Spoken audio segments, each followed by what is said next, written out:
오늘은 그 렌즈 삽입술 그 중에서도 아이실에 대해서 이야기를 좀 해봐 드릴게요. 자, 우리 눈이 생긴 모양이, 자, 이게 각막이고, 이제 우리가 밖에서 보면 눈에서 보이는 홍채가 이렇게 있고, 그 다음에 뒤쪽에 수정체가 이렇게 있습니다. 그렇게 해먹에 이렇게 360도 매달려 있는 것 같은 그런 구조물이라고 보고 있으면 되고, 그 다음에 여기 이제 모양체 소대가 이렇게 달려 있어 가지고 눈이 이렇게 생겨 있습니다. 렌즈 역할을 해주는 구조물이 두 개가 있는데 1번이 각막이고 2번이 수정체인데, 우리가 눈이 많이 나쁘지 않을 경우에는 단순하게 각막을 깎아 가지고 시력 교정을 할 수 있는 방법이 있고, 근데 눈이 너무 많이 나쁘거나 아니면은 각막에 어떤 문제가 있어가지고 각막을 손을 대지 못할 경우에, 그렇다 그러면 방법은 뭔가를 렌즈 역할을 해주는 구조물을 넣어주거나 아니면 안쪽에 있는 수정체를 건드리거나, 그 두 가지 방법밖에 없거든요. 이 수정체 자체가 가지고 있는 멀리 보고 가까이 보고를 조절을 해주는 능력 자체를 없앨 수가 없기 때문에 렌즈 역할을 해주는 걸 넣어서 교정을 해주겠다. 그래서 개발이 돼 나온 게 소위 이야기하는 후방 안내렌즈 삽입술이 되겠습니다.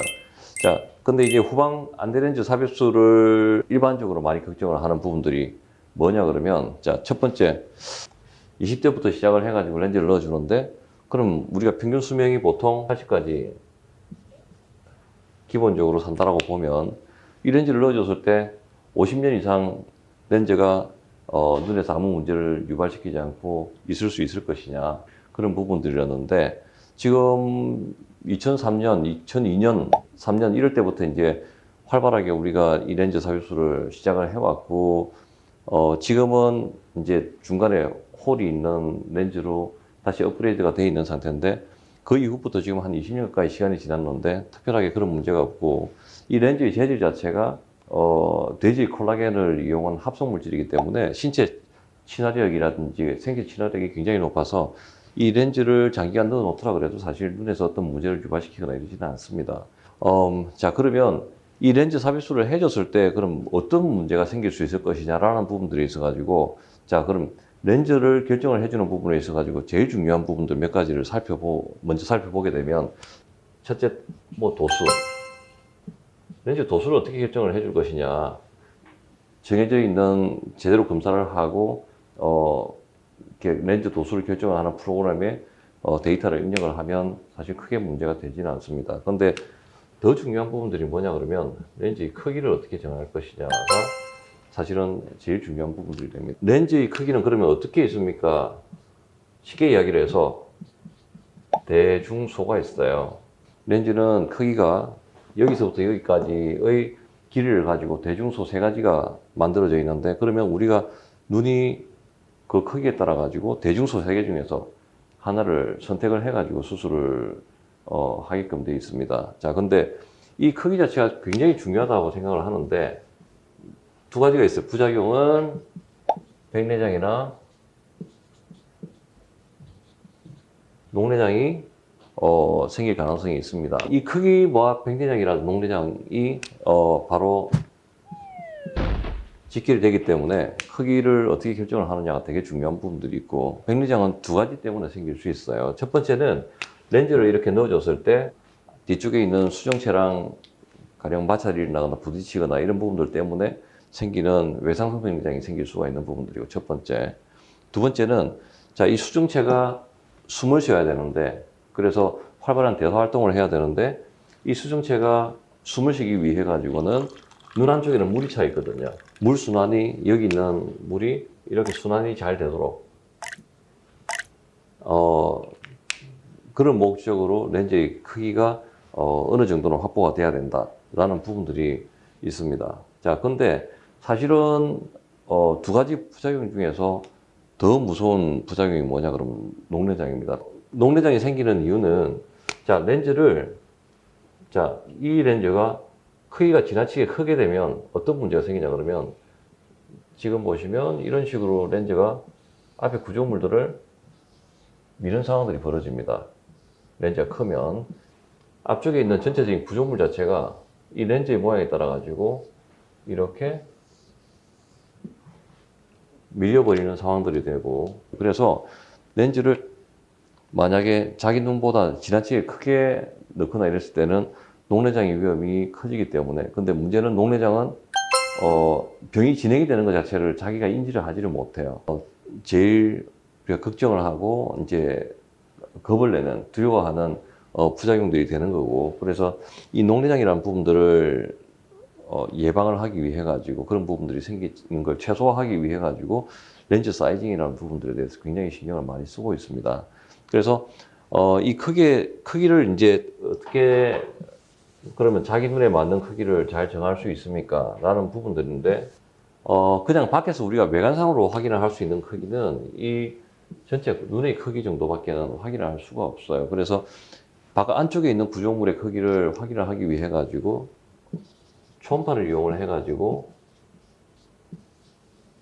눈 안쪽의 크기를 측정을 하게 됩니다. 그렇게 하면 여기서부터 여기까지 크기가 얼마인지, 또 아니면 이 안쪽에 여기서부터 여기까지 크기가 얼마인지, 이런 부분들을 우리가 확인을 할 수가 있기 때문에 이러한 검사들을 다양하게 동원을 해가지고 환자분한테서 가장 맞을 거라고 판단이 되는 렌즈를 정해가지고 수술을 하게 됩니다.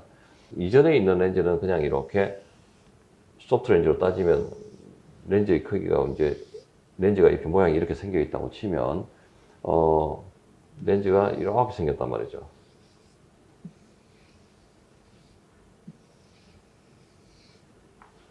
자, 그래서 여기가 아까 이야기했던 이 공간에 이렇게 끼게 되고,